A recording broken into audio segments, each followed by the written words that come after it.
السؤال تضغط المفروض كل ما تنبش تكون بدك يكون عندك فضول للاكثر وهذا اللي غلط. انا هاي بتصير معي كثير. طيب هلا بصفي هون انه في اشياء كثير مش رح نقدر نناقشها باسهاب مع انه بدوت ساعتها بتصفي انتم بتخزنوها عندكم بطريقه تكون مولدات للتفكير عندكم. طيب نعم. سؤال الأسئلة أخذنا صراحة مشكلة سألت أكثر من هذا بس حرج لا اللي راح يفهموا الأسئلة فقط اللي بياخذوا المصاري. لا النقاط اللي يبقى برضه مشروع مش هلا حتى هلا مش راح تفهموا شو الموضوع. الأستاذ راح لا حتى معقد. لا هو بسيط. ايه after you start هي كلمات بسيطة بس الإجابة على السؤال بتمثل صميمات. وعشان هيك بدكم تغوصوا كثير في الفهم وبعدين والضياع. إذا بعد الأسبوع بعد شهر لسه عندكم مشكلة بالسؤال ساعتها اسألوا. بعد شهر بعد أسبوعين بس المشكلة بعد أسبوعين راح يكون عندنا أسبوع الجاي عطلة. اللي بعده مع الأنجلس عشان هيك سألت اليوم بس نعوض أيام ثانية مثلا بدنا نعوض عفوا من الآخر من فترة الامتحانات. يكون عندنا بداية فصل الامتحان يكون في برنامج مبرمج بحيث انه يكون في عندنا جلسات. طيب ايش؟ إذا ما عرفنا أنا بدي بعد أسبوعين كم بعد تسليم بتسلموا المادة. بعدين نسأل السؤال شو؟ لا هلا بصفي لا شوي. إذا بتسلموا المادة بتعطوني في أي حال من الأحوال تعطي جهودكم الأول. بكون في إمكانية لتطويرها إلى حد ما بعد ما أعطي ملاحظات معينة. فينا نعدل على النت. بتطوروها مش تعدل بتطوروها. يعني مش تضيفوا حجما لا بعمقا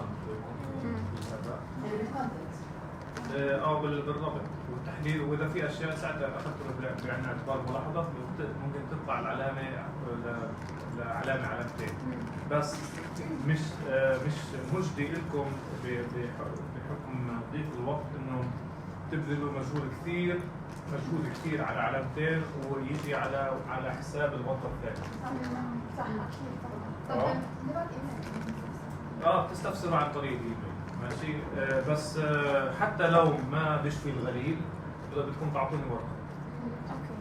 حتى لانه لازم يكون عندي شيء اقيس فيه وبعدين بعطيكم مجال اسبوعين تطوروه اذا بتقدروا تطوروه. بس المهم تعرفوا حتى لو ما طورتوا في الفتره الزمنيه انكم تكونوا ببالكم كيف تطوروه للفاينل. ضروري لانه فبالتالي عشان هيك بصفي كل شغلكم بتنضج معاكم.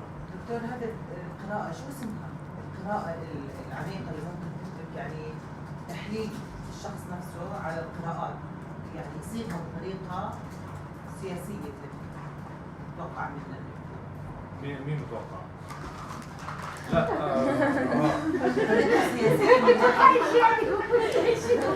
لا لا لازم تتوقع شوي التوجه كله بيكون غلط اذا انتم بتقولوا شو بتتوقعوا بتحاولوا تفكروا شو اللي انا بتوقع منكم.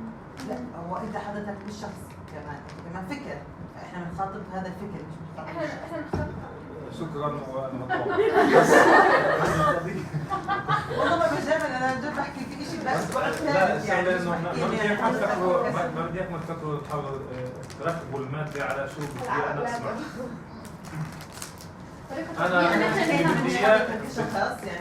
بس بدي اياكي لا ما بدي اياك ممكن يكون مش سياسي. هلا كل اللي نحكي فيه له سياسي في السياسي بس هذا مش بنحكيش عن علاقات دوليه وخارجيه بس في السياق كله داخل. هلا المعرفه نفسها هي سياسه والمهم انه انتم تقدروا تتحرروا بمعرفتكم انه تنضجوا يكون عندكم خطوات للمعرفه الاصيله اللي انتم بتفهموها مش اللي حدا بيجي يقول لكم بيقنعكم انه هذا. هلا هون بس انت لما تطلعوا خارج النطاق هاي بصفي عندك مخضرمين بحكوا. هلا ما تشعروا لانكم طلاب انه ما عندكم شيء اصيل، عندكم شيء اصيل. هلا القدره انكم توصلوا بالمستوى اللي يقدر يكون محنك بمستوى معين اللي يقدر يواجه او مثلا يجادل الاخرين، هذا بده تطوير. بس حتى تقدر تطورها بدكم تعرفوا شو الخلفيات اللي حواليك. بالتالي يعني في كل المساقط في علم نفس عم بيشتغل عليكم، في انا عم بشتغل عليكم ب10 شغلات، في المادة عم تشتغل فيكم، وساعتها المفروض التجربة اللي بتعيشوها التجربة هي زي غربة معرفية، ولكن انتم لسه في البلد. لما اذا طلعتوا ان شاء الله برا راح تواجهوا غربة معرفية، بس على الاقل تكونش التجربة الاولى في الخارج، تكون عندكم مجربين هون وتروحوا على بيوتكم لسه في سياق الاسره الحاضر الاجمالي والعاطفيه لما تكونوا برا ساعتها كل الحواس بتصير مجرده اكثر وحساسه اكثر، وبالتالي ممكن يصير في تداخل بين الوضع النفسي مع القدره على التحليل. لا انتم هون بدكم تحاولوا تنضجوا مستوى ذهني عقلي اللي ساعتها يحيي حتى لو في جانب عاطفي انه يكون المخ يخلصكم من الاعباء العاطفيه. حتى ممكن يكون منفذ للسكينه الذهنيه اذا مش السكينه النفسيه. وهذا خاصه لما ندخل عشان هيك التشتيت مهم، والضياع في القراءه مهم، انكم تختبروه وانه تقدروا تلاقوا نفسكم بعد الخربشه هي الكونفيوجن. بعد هيك بصفي بعد الكونفيوجن ساعتها بتلاقي طيب مريت مرحله الكونفيوجن، هلا تعال نربط اجزاء المرحله. هلا بس اللاوعي بصير يشتغل مع الذهن. بتلاقي الاسباب بتيجي وانتم نايمين او تقدروا تصحوا. صحيح.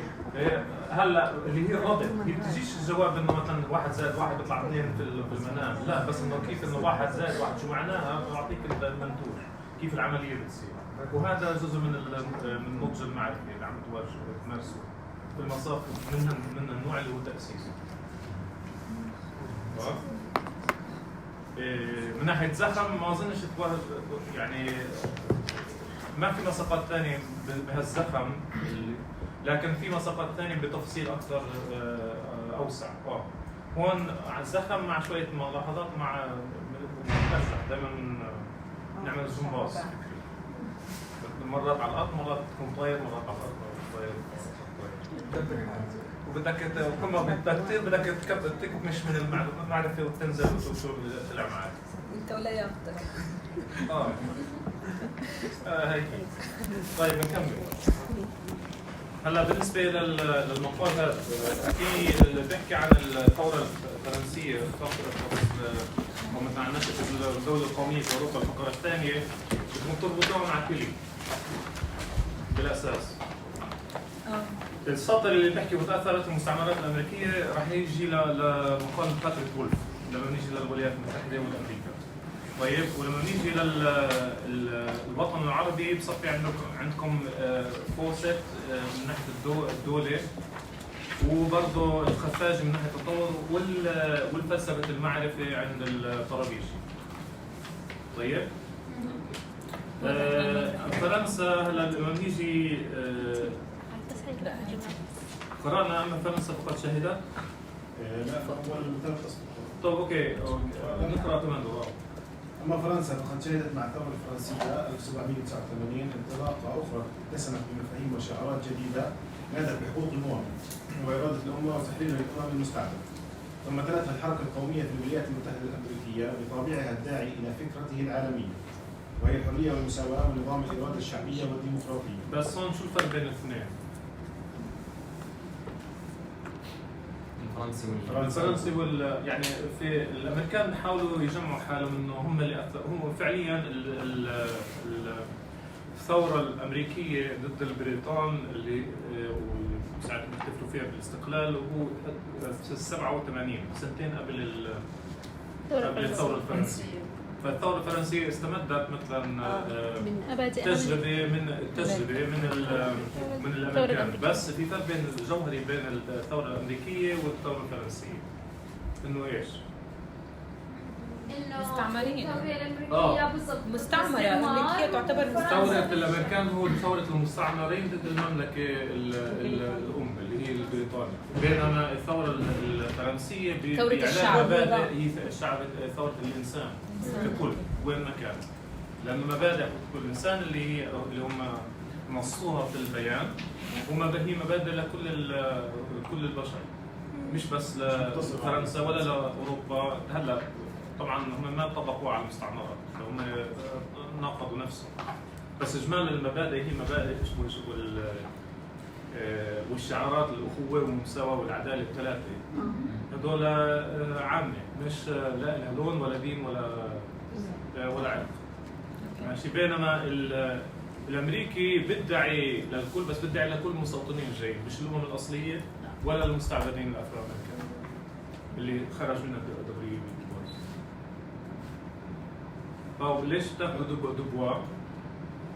دوبويس؟ لأنه هو ساعتها أيقن إنه حتى تحل المشكلة الأفارقة في الولايات المتحدة لازم يكون في ضغط إقليمي من الدول المستعمرة سابقا وأكثرهم في أفريقيا، حتى في محفل الأمم المتحدة يصير بالمطالبة للولايات المتحدة إنه يحرروا يزيلوا الرقب ويغيروا في النظام السياسي الكونستيتيوشن، بحيث إنه ما يصفي عندك دولة ثانية.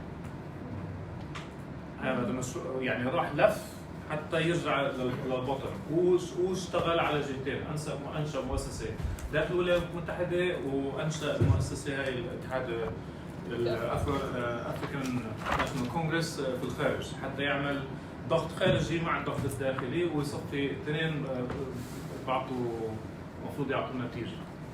هلا حد فذ بالافق هذا وبالرؤيه هاي، هذا ما أثر على الوطن العربي، وعبد الناصر شرب من المنبع هذا، لأن عبد الناصر بعد الخمسينات والستينات صار يحضر المؤتمرات الوحدة الإفريقية ويشرب منها كيف البنود الأساسية والتأسيسية، وبرضه المواثيق اللي أنتجت، وبالتالي برضه الدول اللي شكلوا دول عالم الامتياز لاحقا كائتلاف كل الجنوب المستعمر مقابل كل الشمال اللي بيستعمر ما عدا آسيا إلى حد ما.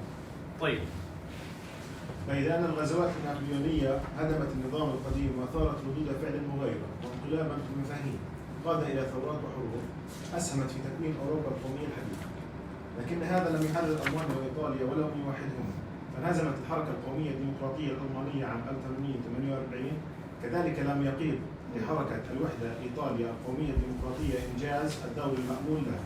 والمرحلة الثانية تتعلق بالقومية في أوروبا الشرقية وأمريكا اللاتينية وآسيا وأفريقيا ما بين عامين 1962، وقد تميزت بالتوسع الاستعماري الكبير الذي بدأته بريطانيا وفرنسا والذي امتد نحو أرجاء مختلفة من العالم، فأطاح بالإمبراطوريات القديمة العثمانية والإسبانية والنمساوية والهنغارية، وجرد الشعوب من استقلالهما ونهب ثرواتها، وحقق في الوقت ذاته التوازن بين القوى في العالم. وقد شهدت هذه المرحلة كثيرا من الحروب والغزوات والتنافس بين الدول الكبيرة على المستعمرات، كما شهدت الحربين العالميتين الكبيرين الأولى والثانية، الأمر الذي فجر قيام الحركات القومية في الأقطار المستعمرة، والتي قادتها نخب ثقافية تعلمت في الغرب وتبنت أفكار الثورة الفرنسية والألمانية والإيطالية وبرامجها وشعاراتها في الحرية والإخاء والمساواة، أمثال الحركة التركية الفتاة والعربية الفتاة. ومع تضارب الاتجاهات السياسية لهذه النخب المثقفة تعزز دور الفئات الدينية المحافظة ليمزج الديني بالسياسي والقومي بالديني. طب هلا هون بصفي اجمالا الحنكه كانت في ابتدت تدمج الدين مع مبادئ دينيه مع المبادئ القوميه، تعمل مزيج جديد، وهذا اللي بالفعل قدروا يعملوه بالقوميه في اوروبا. في عندك القوميه الهولنديه، القوميه الإيطاليانية، القوميه الفرنسيه، القوميه الهنغاريه، النمساويه والبلجيكيه غيره، والسويديه والنرويجيه والى اخره. وبالتالي كله مربوط في انه كيف انه بصفي الوطن اللي هو مكان الحيز المادي مع الحيز الغيبي ما يسمى غيب، ولكن الغيب المؤنسن بحيث انه بيدخل العلم في الغيب بصفي الغيب العلوم الجديد. وبالتالي العلم عند الغرب مش علم مجرد إجمال لما بتحكي عن علم المؤسسة. بصفي في الدول المعينة بصفي العلم هم ممزوج في الثقافة شو معتقداتهم الإيمانية أو بالغيب. ماشي؟ بتلاقوا علماء بقولوا ما لناش في الغيب ساعتها بس هذا بس كمدرسة كمؤسسة بصفي في شيء مسيطر. هلا هون بنيجي بننتقل الفصل الرابع من تري اللي بيحكي عن نموذج وور ميكينج ستيت ميكينج انستراكشن واديوكيشن بروتكشن. هلا كل العمليه هاي بتلاحظوا انه في الوور ميكينج في القرن التاسع عشر يعني من 1815 ل 1870 ما كان في حرب في اوروبا. ليش؟ لأنه cities only. It's competition between cities. There's no states. لا the states are being formed according to the monarchs. But ما كان في حرب. Yes, there were no significant wars between 1815 and 1873. I think The Franco-Prussian War.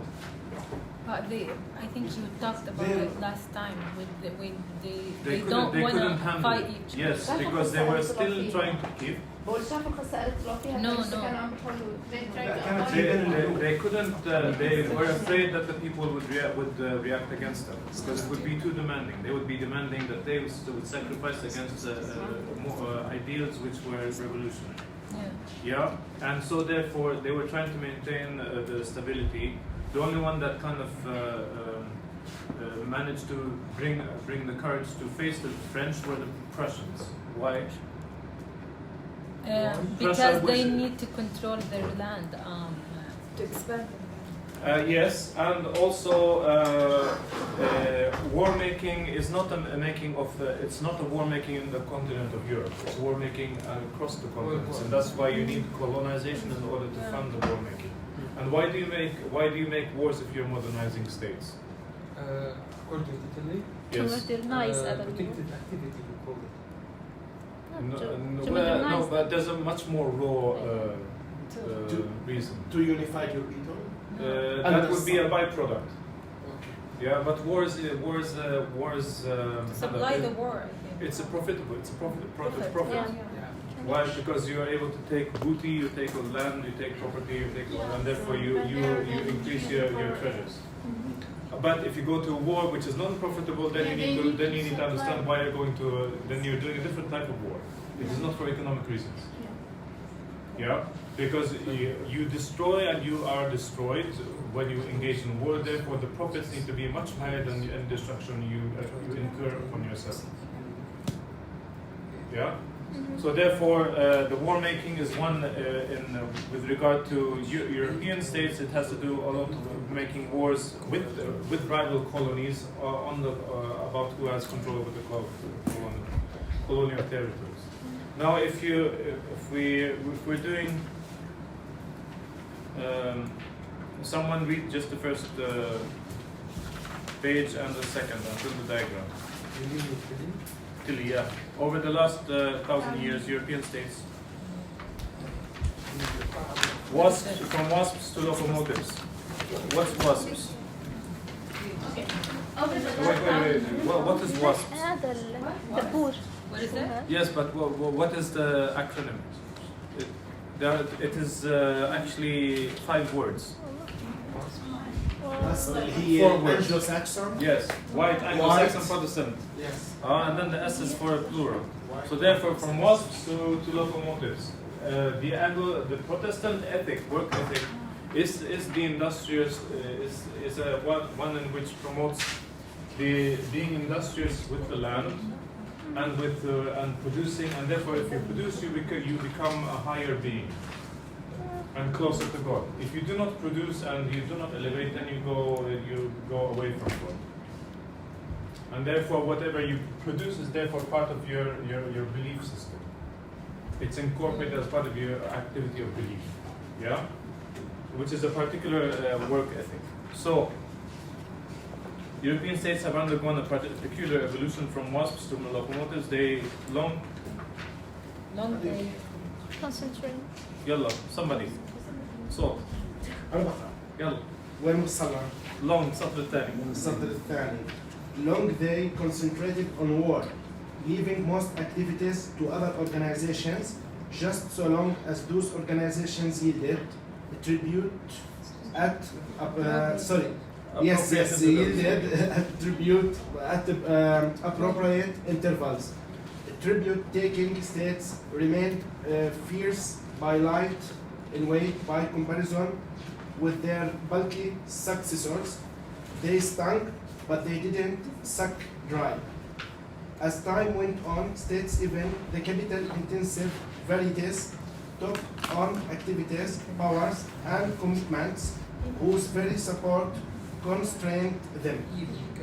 The locomotives run on the rails of sustenance from the civilian population and maintenance by civilian staff. Off the rails, the warlike engines could not run at all. A state's essential minimum activities from a trio. So what he's describing something which is kind of symbolic. What's the locomotive? It's the state.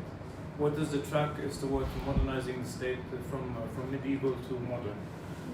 Who are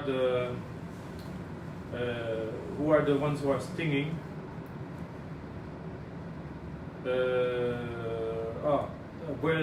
Where does the locomotive get its energy from? The people. Yeah. Okay, and therefore, and then how do you maintain the organization of the locomotive and its path? You need somebody to organize the whole thing. You need the staff, a large group of staff, which is the public sector, civilian staff. Yeah. Now, in order to have civilian staff, if you're going from medieval to modern, what do you need to do? You need to encourage all the people to come under the cities. You need to build a structure to encourage. Yes, you need to develop the capabilities to be able to do the work in organizations, which means that they need an education, they need to learn how to read and write, they need to have some sort of health and ability to sustain themselves. And therefore, you cannot have an employee come and give you their best effort and work and then go back and then have debts. So you need to provide something which is sustainable so that when they come the next day, you are able to extract from them quality work to the extent possible. Regular rise. Yes, but if you so therefore when we take the states, they had three minimum tasks to do. One is state making, attacking and checking competitors or challenging within the territory unclaimed by the state. What does this mean? The first one, state making. If you have to go to use war to defend yourself and borders from the outside. But then from the inside, how do you? You build the system to. What do you build to prevent upheaval inside? Police. No, police. Yes. So therefore, in the 18th century, the role of the police becomes more evident in the society because they are the ones who uphold some sort of order. It's a shift from outside defense to internal control. No, it's both.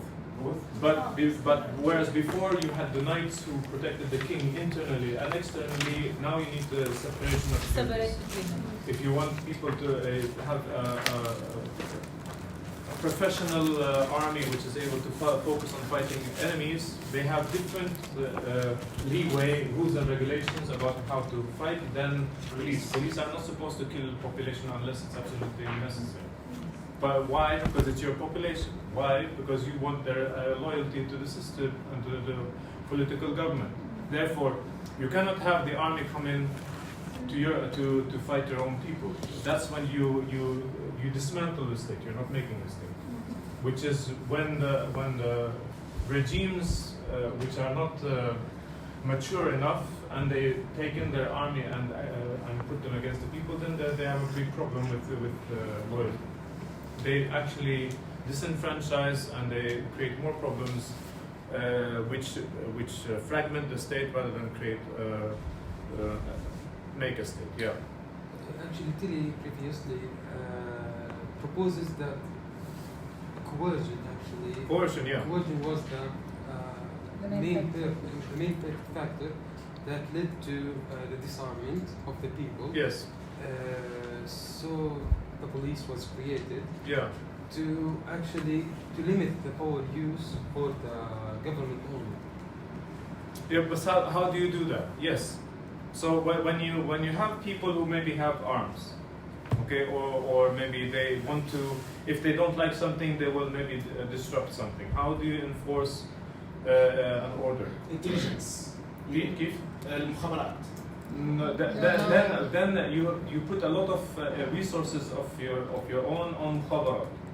If you think your system is unstable, yes, you put a lot of money on mukhabarat, which means then most of what money you could produce for you could put maybe for services, improving your food production, or in the industry goes into something to maintain the system. Therefore, the purpose of such a system is to self-preserve, not to make a state. And that's when a system, therefore, an nizam takes the resources of the people to preserve itself, not to build a state, which is different from what is happening in Europe. Europe they need to, in order to preserve the system, they need to build a state. Why? Because the people have become aware about the possibilities of what it means to be liberated, which is a big problem. And therefore, what coercion begins is, he cannot. The states do not say we have a police force and then we put them in the villages, for example, or the towns, and then there's order. No, there's chaos. What happens in sequence, Jay, is that at the beginning, before the police, what do you need? Or with the police? Rules and regulations. Yes, adjudication. You need a legal system. And what do the laws do? They provide one standard in which everybody can be accountable, held accountable. Yes? So therefore, the role of the police comes after, initially it becomes to impose the law, and to make sure that or to impose by force, that everybody has to be equal under the law. Okay? After that stage, then the police comes when?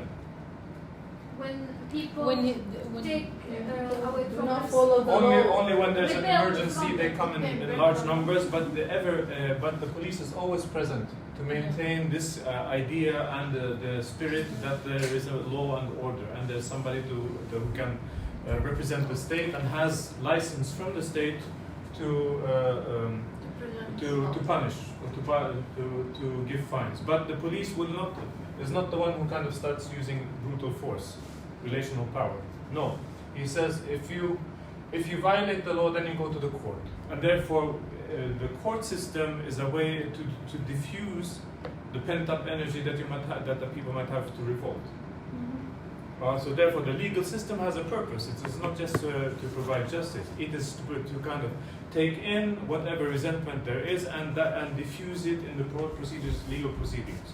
It may take more time, but at least you then have a more stable way of getting claims. People getting claims from violations or wrongdoings between the people themselves. Now, but how do you fund this? So therefore, you need to have a system of taxes, taxes that is able to take in and fund this. And then, if you are a citizen here, you identify yourself as a citizen by that you're a law-abiding citizen. You obey the law, and then anybody who violates the law, you rebuke him. So you do not need the leader or the state to come and say you're doing wrong. Your citizen will come and tell you you're doing wrong, you're violating the law, and then you have the support of the police and the judicial system and the political system. And therefore, if you are not patriotic, you defy the law. Being patriotic then is abiding by the law and paying your taxes and be willing to sacrifice when the state calls you to protect the state from outside. Okay. What else? But you also redistribute whatever you produce, but you also have to redistribute what is coming in so that you give back. So therefore, the citizen is not a theoretical citizen, he's also getting benefits. But it began with borrowing from outside. Yes, but in order to make this didn't take 5 years. This took maybe 50, 70, 80 years, and maybe not everybody, not all states went into this process. Even Clausewitz, he had the vision that he tried to encourage the prince at the time to kind of allow the people to fight. But according to the group of nobility and the prince, he was treated as a traitor. Why? Because it means that what, you're going to give the people the power to kind of overthrow us? His logic was, no, you need them so that you can build and protect yourself from France. And therefore, you need to include them into the system. So therefore, those who learned his theories are Bismarck and Moltke, and Schlieffen is the one who then. But you have Bismarck and Moltke, who are generals in the Prussian army, who are close to the prince, the Tsar, and who kind of merge politics with the military, and therefore the states that evolve into modern states are those in which the military and the politics are kind of merged into one. Yes. And then later on, after they've matured, then they break up. Then the military has to be the one who abides by the political system, not the military dictating to the political system. Well, if you're studying the Israeli case is a case in which the state making and war making are both interactive. And most of the people who used to come into the politics came from the army. So therefore, you had Dayan, you had Sharon, you had Shamir from the Irgun, and Begin from Irgun. So they all came from the military background into politics. Only now do you have men like Netanyahu, who has very little experience in the military and just is doing politics and self-interest. Yeah? But he's a good ايش؟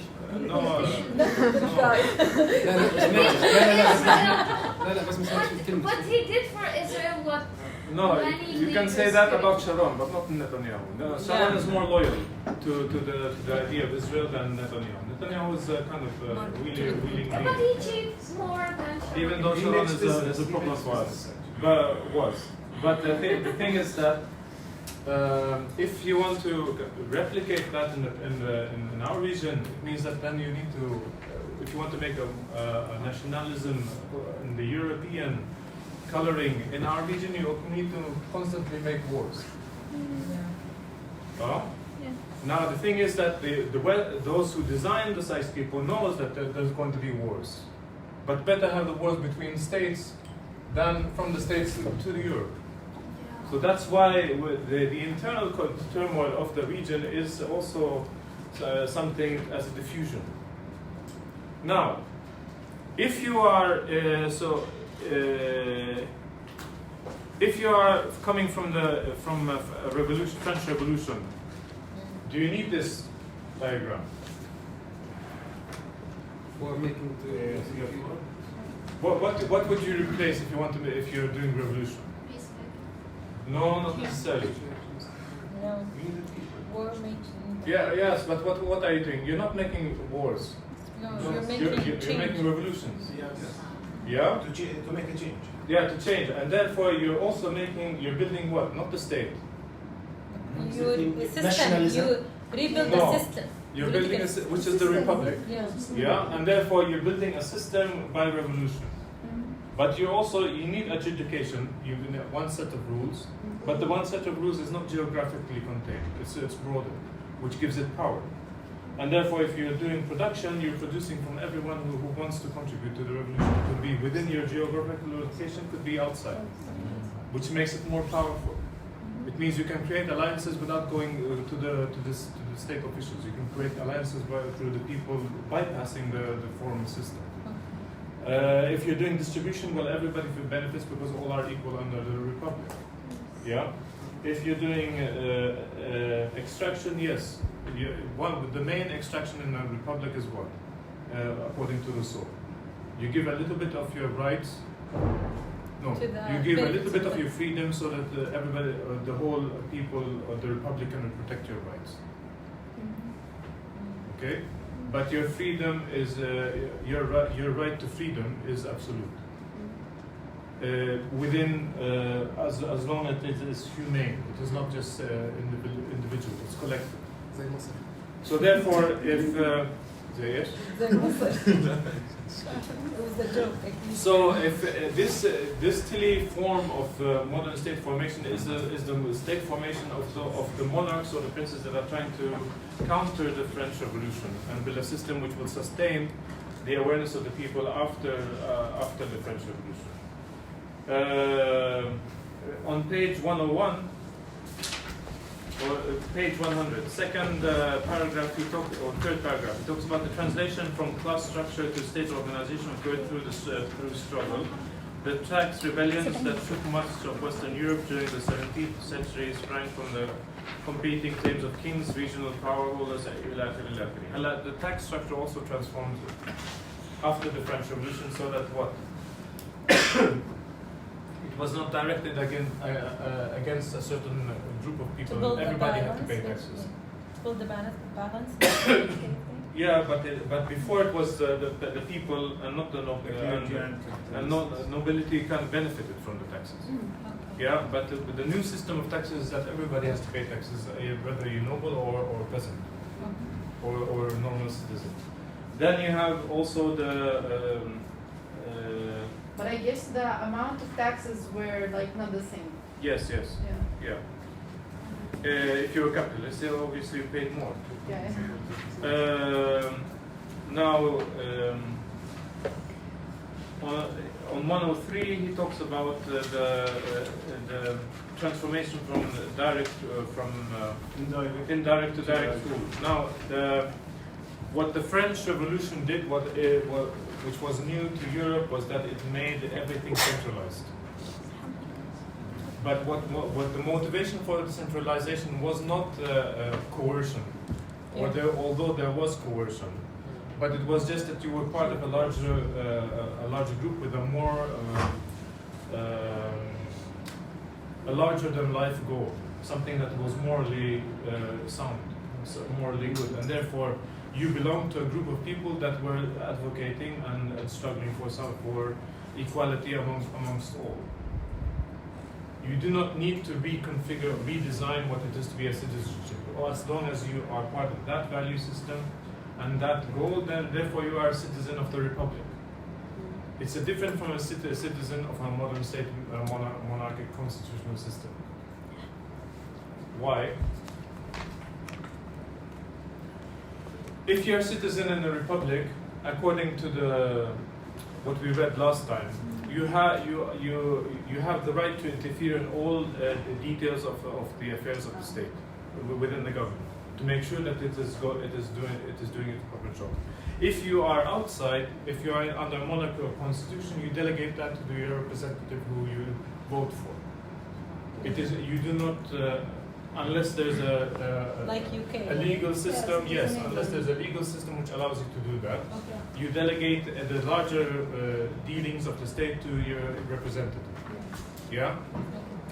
He or she is your representative, not your delegate. Your delegate is the ish. Is that? Yeah, but the delegate ish. Somebody is delegated to do something, somebody represents you. There are two different legal functions. One who represents you It's obligated. Inside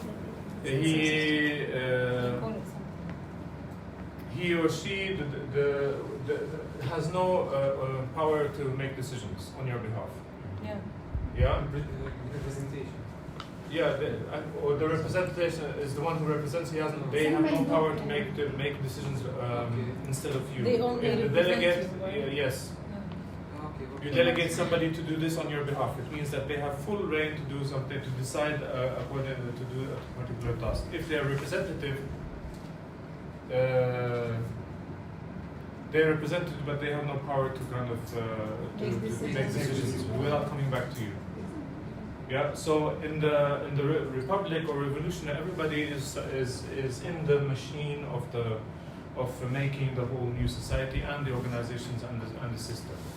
In the constitutional monarchy, which evolves, you become a citizen based on how good a citizen you are is based on how good you fit into the system, accepting that there's a monarch who controls. And there could be instead of a nobility, now there's a bourgeois class that controls the finances, and you are part of the peasantry, but rather than saying peasantry, they call you a citizen. Well, and everybody's called a citizen, whether you're nobility or royalty or comment.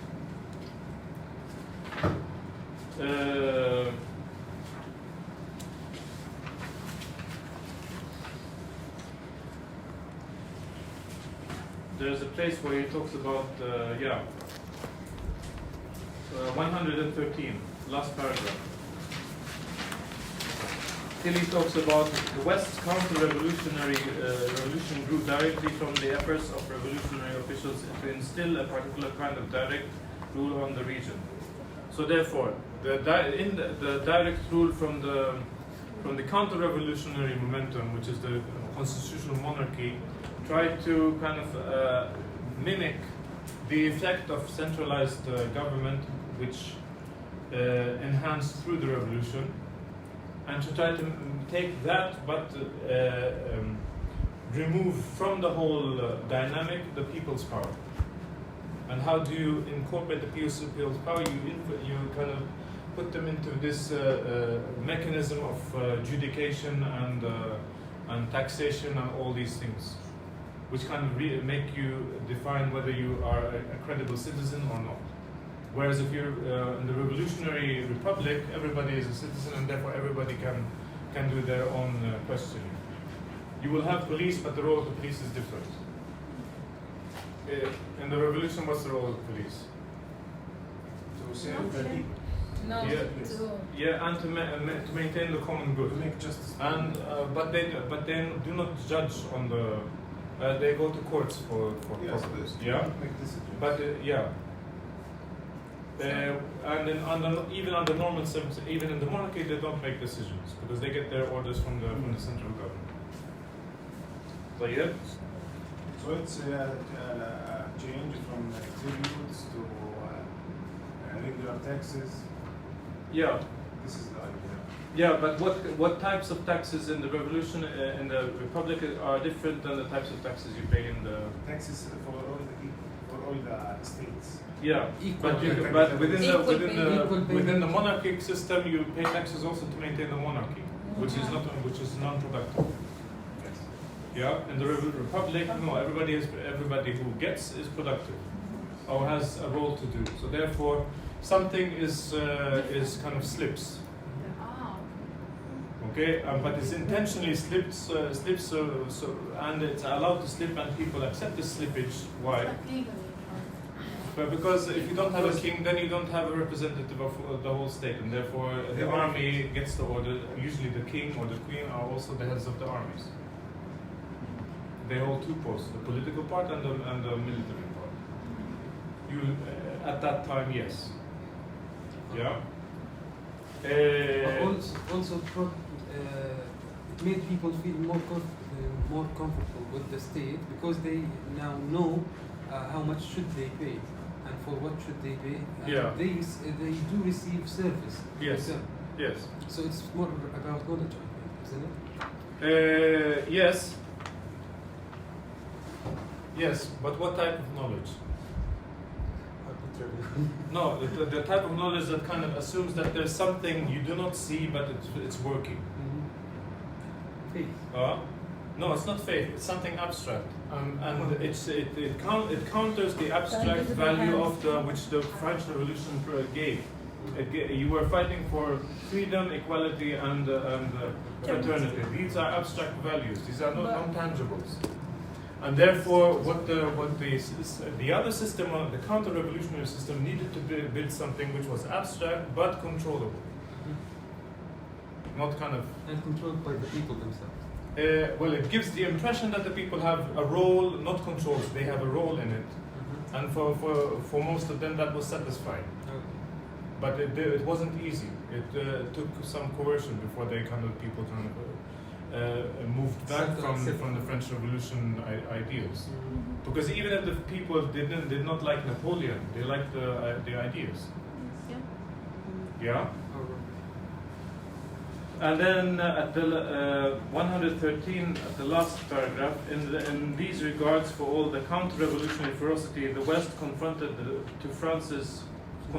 to France's general experience everywhere in France, bourgeois, not owners of large industrial establishments for the most part, but merchants, lawyers, notaries, and others who made their living from the profession and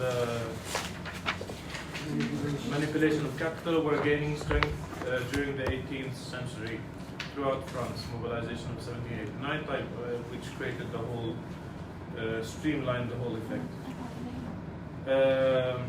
Outside of France, last paragraph of that section, finally the imposition of French-style administration hierarchies almost everywhere, the revolutionary and imperial armies conquered, pushed and the experiment, yet another step, installing direct rule mediated, it's true, by viceroys and military commanders in half of Europe. In mobilizing against the French, many German states likewise undertook extensive programs of centralization, nationalization, and penetration.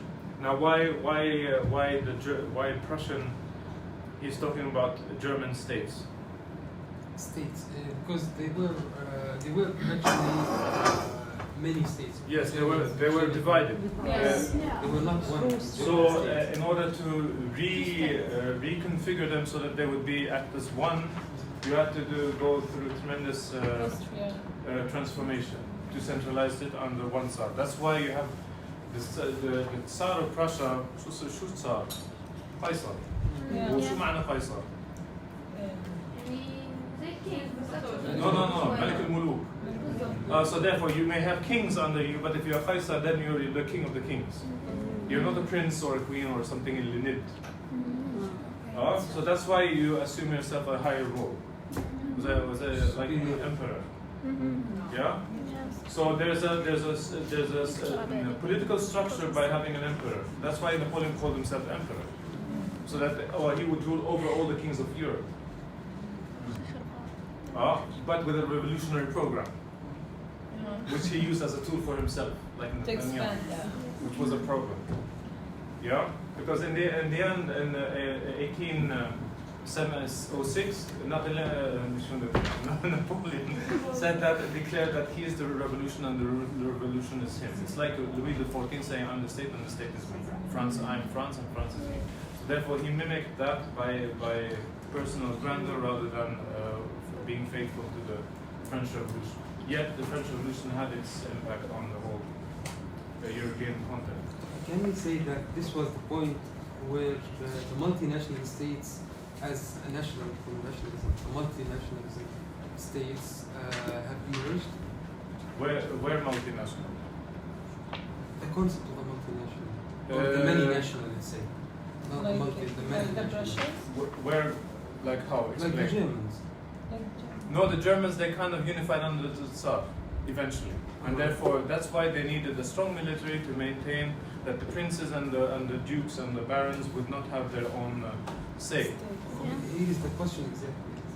So they were many states, right? Yes. And each one had not states in the form. There were many entities. Prince and yeah. Let's say polities. Yeah, polities. Okay. Okay, and each polity, for the sense of the nation at that time, each one had a nation by itself, right? Or they felt that they all are alike and they all are one nation. If they did, they wouldn't have needed a military to bring them together under the flag of one nation. Actually, the threat of responding to the French was the binding factor.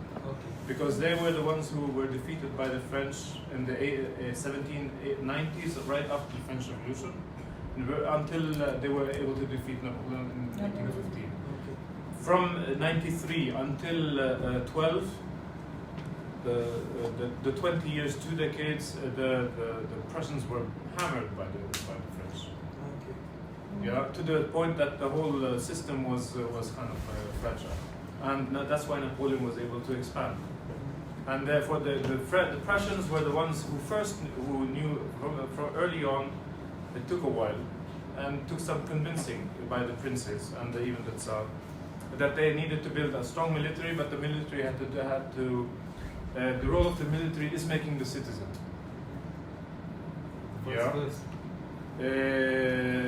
Not the citizen making the military, because if the citizen makes the military, it could end up revolutionary. So you need the military to make the citizen, reconfigure, and then redesign them so that when they come back to the society, they're a citizen with loyalties. Same like the Zionists are doing.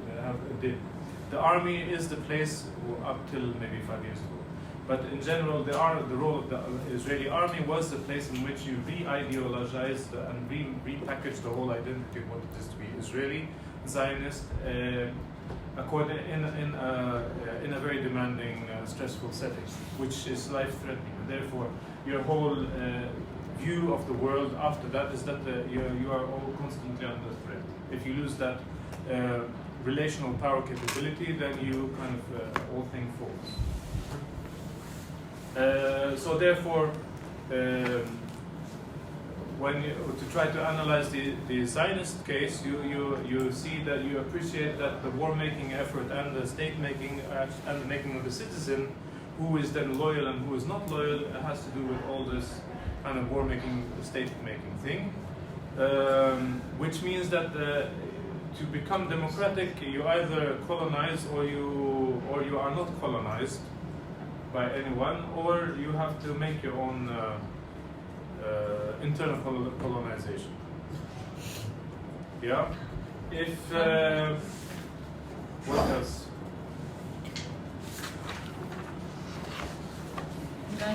I think we've run out of time. So for next time, I think I've covered Tilly. Yeah. Any questions about Tilly and what he means by war making and state making? I have a question. Yes. I was wondering why some European countries still have the monarchy system. Yeah. Despite UK. Let's just ignore UK. Like Sweden, Denmark. Holland. And at the same time, Spain. And at the same time, the government has all the control over the system. And kind of. If you are talking about Spain, yes, there is a demand by the people that the Spanish royalty disintegrate. Why? Because they say that the Spanish royalty is becoming a burden on the people, and therefore they want the government to assume more power. But it's a constitutional monarchy, meaning that if the people want this to happen, they need to dismantle the monarchy, which then means you need to change the constitution. In Britain, it is much more complicated. Okay. Why in Britain? Because even though you have the parliament, you have two houses. You have the House of Lords and then the parliament. Yes. Yeah, I know. The parliament are the ones who are elected. And the House of Lords. And then you have from the Lords who are present here. Yeah. The chair of the parliament is from the House of Lords. Yeah. So basically. Yeah, wait, and then any policy that organizes the affairs, internal affairs, and of the state is kind of deliberated here. Yeah, but you have representatives of the Queen here, and they're the Conservative Party. But So even here there is constant discussion and debate. But if there's a problem here, this one will decide then. If something is challenging, which challenges the system, then the House of Lords will intervene. okay, but in the case of Sweden and Denmark. Wait. So therefore, and then the Queen. Now we see that the Queen is weak, but the whole system in the UK is built on on the monarchy and the House of Lords. These are the guarantor that this will not become a revolutionary against the monarch. So here they have two levels. There's the royalty, and then they have the House of Lords, which is the parliament, and then they have the lower. Now in Jordan they say lower house and the upper house. Yeah. Now the upper house is essentially those who are loyal to the king. And the lower house is for diffusing any grievances the people have. And if this fails, then the king says, I will annul you. And every year there's a new parliament and a new prime minister. Yes, well, because he says that you have failed to meet the demands of the people. It has nothing to do with how this is built. Yes. Sweden. Yeah. Yes, the people want the king. They like the king. But this is the only reason. They have no. There's enough to meet the demands of the king and the people. So therefore, they are satisfied. In Britain, you have classes. In Sweden, you don't. You have social services which provide a very good life for everyone. Norway is even a better example because it has oil. So therefore, it has resources and it has invested everything for everyone, and it has the king. Denmark. And then Denmark, and it's not as affluent as Norway or Sweden. Yeah, but it doesn't mean that Sweden is a peaceful, loving. It builds arms, it builds fighters, it has its own weaponry, it has its own army, and schools of military colleges, and it benefits from the knowledge of Europe in making war. So therefore, when it comes to how they deal with threats and potential threats, they're quite capable, as are the Austrians. Austria, you say it's a very peaceful. No, they're very military to maintain the peace. Okay. Yeah. And therefore, if anybody is any Austrian suspects something, he has the right, or she has the right to intervene in a very forceful way, because they're protecting their system, their freedom, and because within the world wars they experienced problems by being neutral, and so they don't want that repeated. So, yeah. Any other questions? We still have a lot to do, but we finished Tilly. We can go to Tarawishi and Fawcett next time. So we've done most of Europe. Now we go to, but with Tarawishi, the thinking we will still do later on. So you will finish the rest of the booklet. One for next time. Next time we will finish when? ولا هو نفسه طرابيش بس بعدين بعدها في كمان بلشت فيها هذا بالطريق. لا حالات المفروض بعد الطرابيش يكون خفاجة. بس عشان مش مكتوب الاسم العنوان بتاعه محطوط في الكورس. هلا نخلص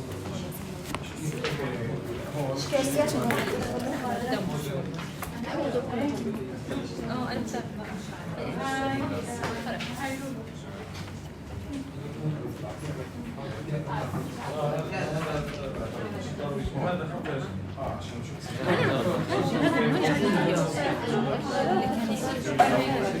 You can download any of the material in Arabic from PDF, or if you can ask, I can give it to you.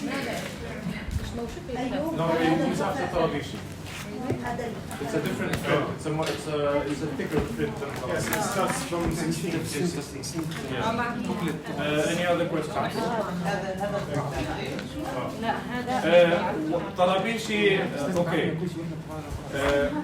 When you read Tarawishi, I have selected certain things you need to focus on and certain thinkers. You do not need to go through all of them. And if you do not understand certain terms, no problem. Just understand what the message is. And I will go over them so to explain. يعني contradiction between him and Muhammad al-Jabri. Yeah, I mean, yeah, but I'm not interested in him and Jabiri. I'm interested in what he exposes about the Western thought and then Arab thought. And when I will give you kind of you have 2 minutes or you need to leave? Yes.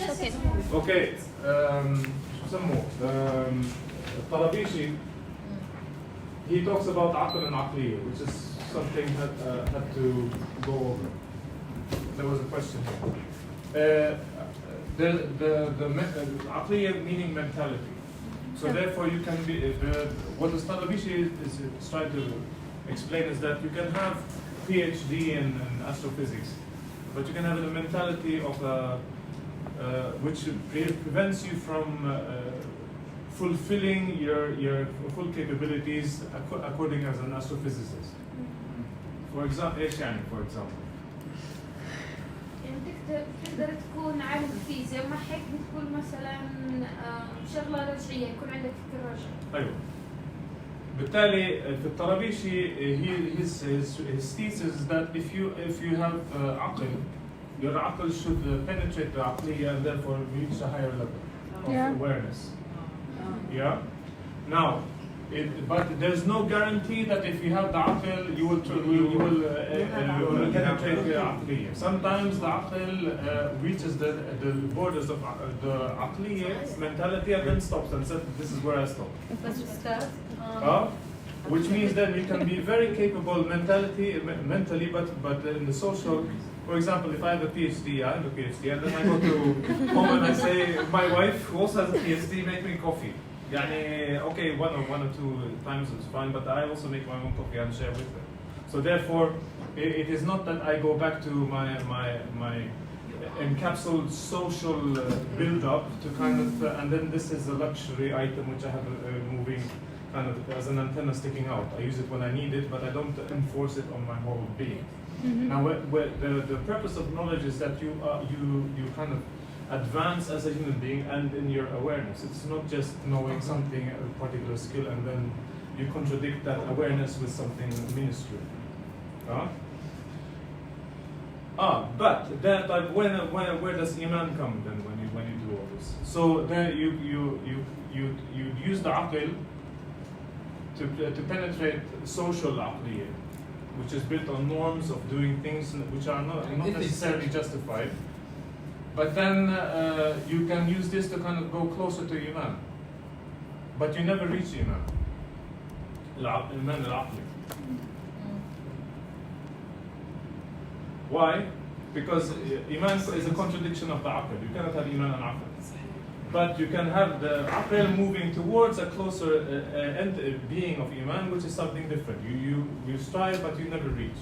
And you will never reach. And the only way you reach is if you are gracefully granted that the permission by the Creator. And then صفي عندك واحد. That's why iman is in qalbless. No, yeah, but the aql is and then you're accountable by the sam'a wal basar wal fuad. They didn't say qalb, but they said aql. So basira, how you see, is not through the eyes. It's not ru'ya.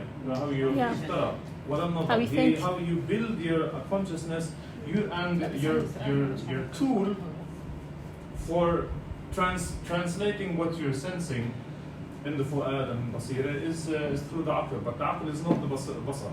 Yeah. It is the tool to develop the basira. But the aql with the fu'ad.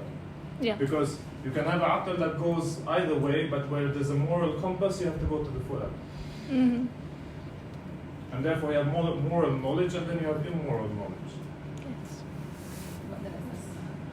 Yes. Still, yeah. بس هو ليه استخدم مصطلح العقل؟ يعني كلنا عندنا عقل، هو في فكر فعليا مش هو بقول العقل اللي بحلل وبيشتغل، مش العقل الكيلو. ما هو this is that. So basically you have to use He's not talking about the مخ. Yeah. He's talking about the دور الوظيفي للمخ اللي هو التفكير. الفكر. It's CPU. So the right concept is the figure. No, it's how you develop the figure. Okay. The figure is the product. Yeah. What makes the figure is the aql. Aqliya is kind of mimicking the aql, but saying that I'm a pseudo aql. I'm a pseudo mind. it's the use of عقل to reach knowledge. But in Iman, it is one tool, but it's not the definite tool. Because why? Because your senses may deceive you. Ghazali says that you can look at the moon and have a piece of coin and say that the moon is the size of the coin. Yeah. Yeah. So everything in your senses says that, but you're something else says you know this is not true. It can't be true. So therefore, how do you know that it can't be true unless you have the previous information? Yeah. So that, and how you can reach, how you can bypass having previous information is tasawwuf. Then you have access to more information than your mind can handle. Then you get confused, and then you go crazy. And then you can't even say but even though I go to this kind of